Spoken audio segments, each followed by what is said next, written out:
Hey everybody, thanks for tuning in. We are joined today by Dr. Brooke Miller. In addition to being a medical doctor, he's also the head of the U.S. Cattlemen's Association. Dr. Miller, thank you very much for being with us. Well, thank you for having me on, Alex. It's my pleasure to be here and try to get our word out. Excellent. Well, hey, it's an honor to have you. Thank you.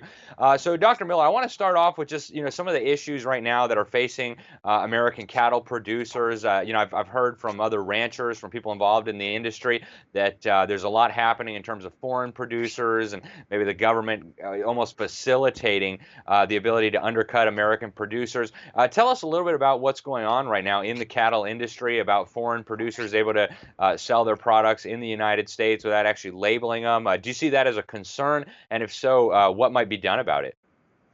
Those are huge concerns for us, and they've been concerns for us for many, many years, Alex.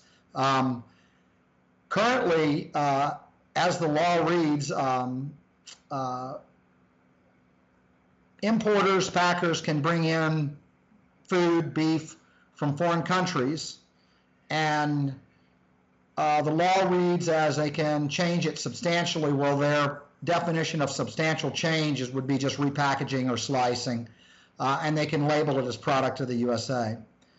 In 2015, the World Trade Organization ruled against the United States as far as our importation of meat from Canada and Mexico. We had a law on the books at that time that basically said that any beef that was sold or retail cuts that were sold at the grocery counter had to be labeled as to their country of origin, where they were born, raised, and processed. And the World Trade Organization, for some reason, ruled that that was anti-competitive and discriminatory, and so they awarded retaliatory tariffs to Mexico and Canada. Within weeks of that, almost immediately after that, Congress panicked and abdicated our sovereignty as a nation and repealed mandatory country of origin labeling. The USDA then came out with the ruling that any food that was transformed within our borders could be called product of the USA. So it was a double whammy to U.S. cattle producers. Not only did we lose our ability to label our superior product, but foreign countries could then also use that label, and the label basically means nothing. As a result of that, big packers did not have to compete for domestic product, and our live cattle prices dropped over 40% within the matter of days to weeks, and our cattle market just absolutely crashed. Wow.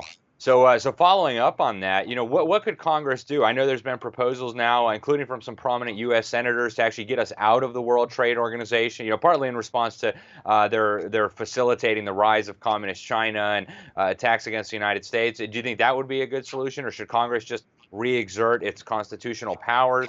What would be a good way for American policymakers to move forward on this? And also, why is it important? I mean, just hypothetically, who cares if the American cattlemen and the ranchers go out of business? What's wrong with that? Why should we want to protect our domestic producers here? Well, I've said for many years food security is a national security issue, and the COVID-19 crisis brought that to the forefront. And now your average consumer realizes that their food doesn't come from the grocery store. It comes from a source. and, and consumers really want to buy what they perceive as a superior product and a safer product. And we have the highest standards in the world, and they do actually prefer U.S. beef and U.S. product over imported foreign product. Why is that a problem? Well, right now our industry has a broken non-free market economy. It's free market in the live cattle industry until we get to the fed cattle market, where packers purchase live cattle from feedlots, and that has basically resulted four major packers, four global packers control about 80% of the protein in the world, and they have a monopoly, and they squeeze the producers and also squeeze the American public by raising their prices. And there's really no law of supply and demand going on in the live cattle market when it comes to dealing with the packing industry. Why is that important? Well, it's right now cattle producers have been operating on very thin margins. It's not worth a lot of people's time, the hard work and investment that they have to put in for the amount of profit they get. And in a lot of cases, it's below the cost of production. And so we've seen basically an epidemic of farmers and ranchers going out of business for the last 10 to 15 years, and it got really bad after repeal of country of origin labeling. And if we run our domestic producers out, then we will be reliant as a country on these multinational corporations to import our food. And I don't think anybody wants to see that. COVID-19 made the average American realize that we need to protect our own domestic supply of food. Yeah, no, and it's interesting. Over the last few years, I've been noticing a trend. I've reported on agriculture in South Africa, in Brazil, in China, and in the United States, and I've noticed a pattern. It seems like the independent producers, the small farmer, the small rancher, they're being run off their land, whether that be through massive amounts of regulations that they can't comply with, or being undercut by foreign competition. It seems like there's a deliberate pattern here. It works a little different in every country. In China, they're just kind of pointing a gun at them and saying, no, you got to go live in the city. We're going to take this over for the state-run corporate conglomerate. In Brazil, they use different pretexts. In the United States, I've talked to a lot of producers who are struggling. The EPA comes in and declares their puddles some sort of navigable waters, and they've got to pay all this money to protect a lizard or a desert tortoise or something. Do you notice an effort to try to centralize control over agriculture, over ranching? Has that been happening in the United States? Have your members experienced some of that? And what could policymakers do to kind of ease the burden and to protect the small time or medium time American rancher and farmer? Well, you've hit on a lot of issues that are very important, and it's the thing that scares me the most about it, our country, and our food sources in the future is young people are not going into agriculture because it takes an enormous amount of money and capital to get in. Land prices are extremely high. And then when you have all this regulation and have to deal with all these different rules and regulations that really are anti-competitive against American producers, and they really are slanted to favor big multinational corporations. Our government has pretty much been complicit in this happening, both not having enough people in Congress to stand up to bad rules and laws and regulations, to the executive branch making rules and regulations and just making an environment where it's harder for small independent producers and family farmers to stay into business. With COVID-19, I think we've seen an awareness of our citizens, and I think Congress is starting to react, and there are some good things going on in Congress right now, and hopefully people realize the severity of this situation, because if we keep on running farmers and ranchers out of business, we're going to be in terrible shape as a nation. Not be able to feed our nation and be reliant on foreign countries and foreign multinational corporations, a globalistic type environment or society. Yeah, and that leads me right to the Prime Act. In fact, we just recently, for the New American, interviewed Congressman Thomas Massie, who's the chief sponsor of the Prime Act in Congress. They've got Democrats, Republicans, and even some independents on board with this. So he calls it a poly-partisan bill, I think. Have you guys looked at this piece of legislation? I mean, the way he explained it to us, it's designed to really help protect the small producers. It's designed to, kind of take away some of that advantage that's been given to these enormous multinational companies. Have you guys looked at this legislation, and do you have any thoughts on it?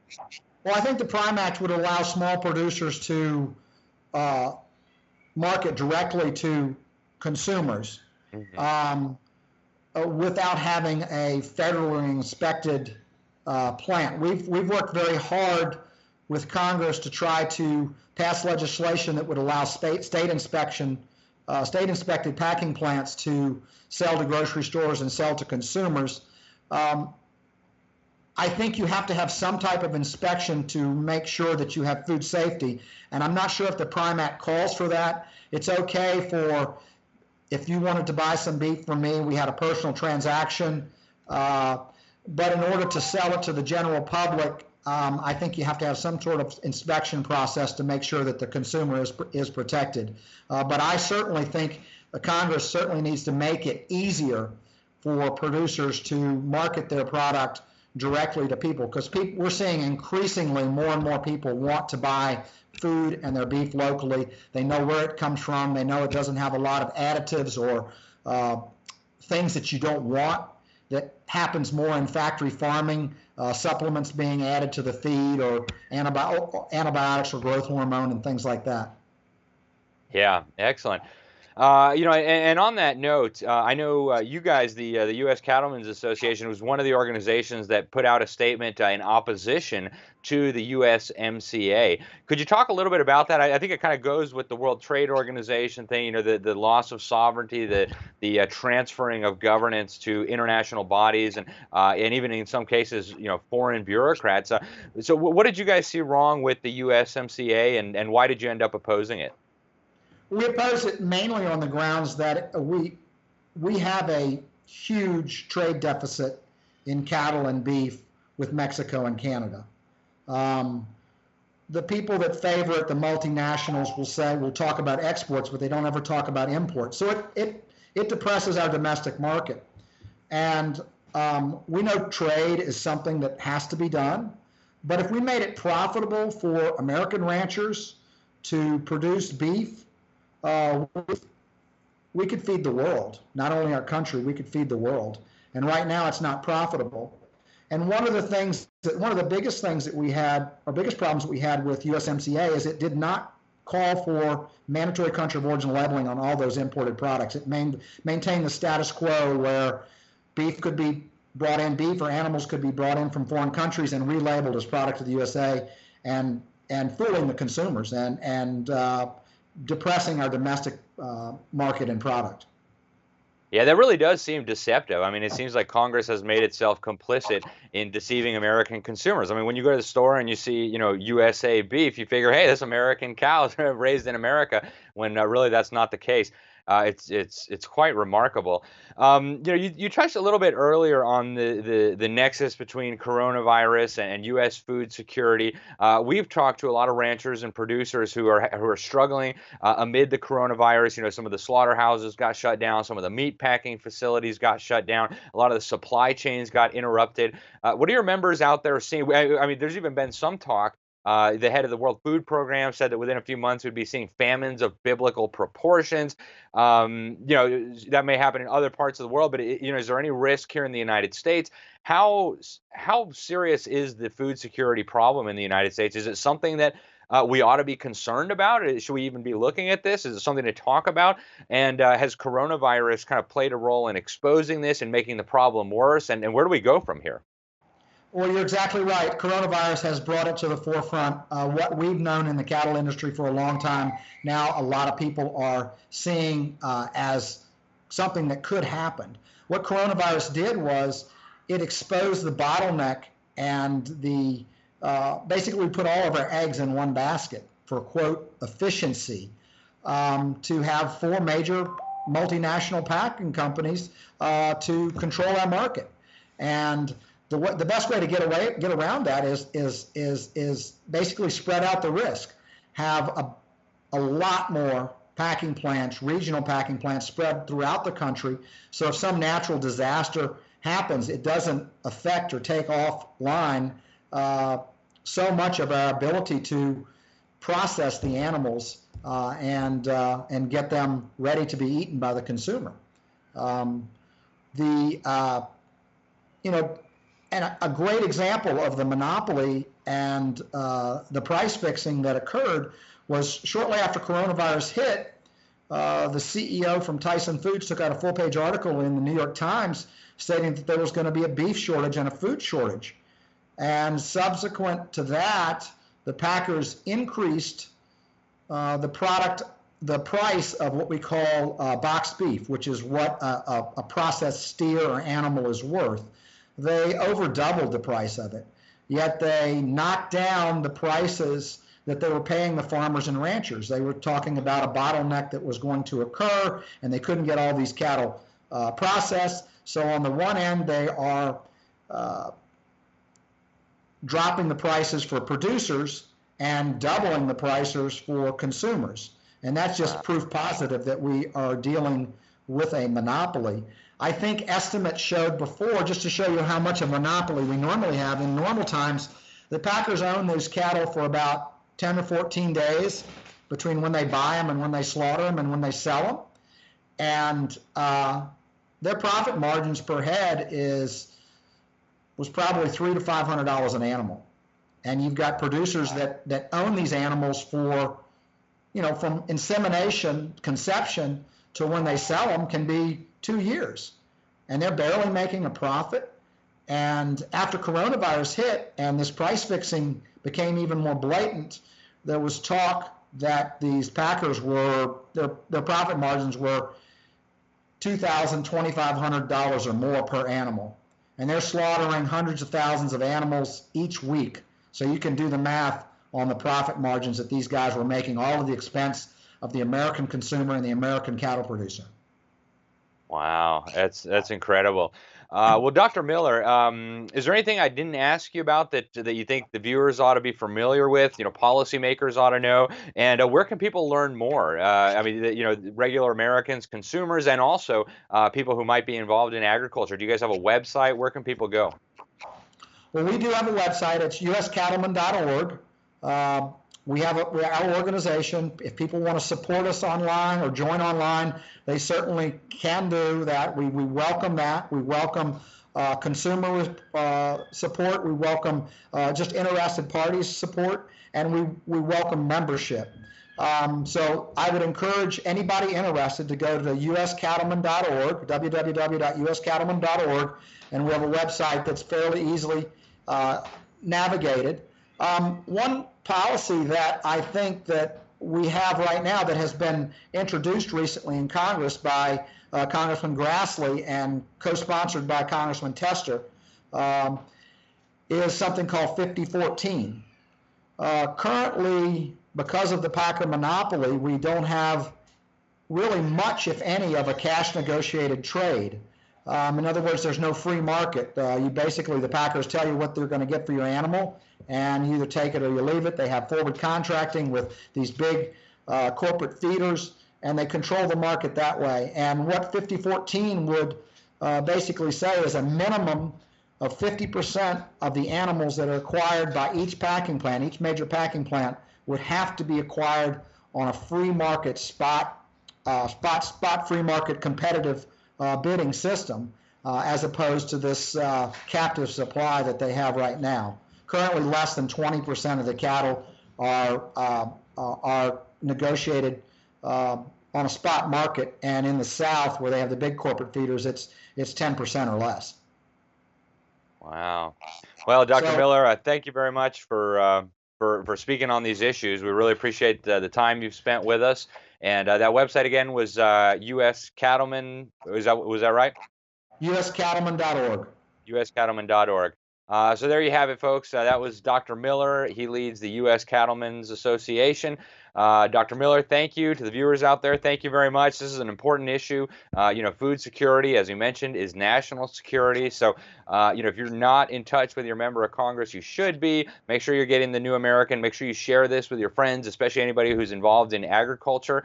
These are really, really important issues facing our nation. We do not want to end up in a position where we depend on a handful of multinational corporations to get our food. So these are very, very important issues. Thanks again for watching. I'm Alex Newman, and this is the New American, and God bless you all.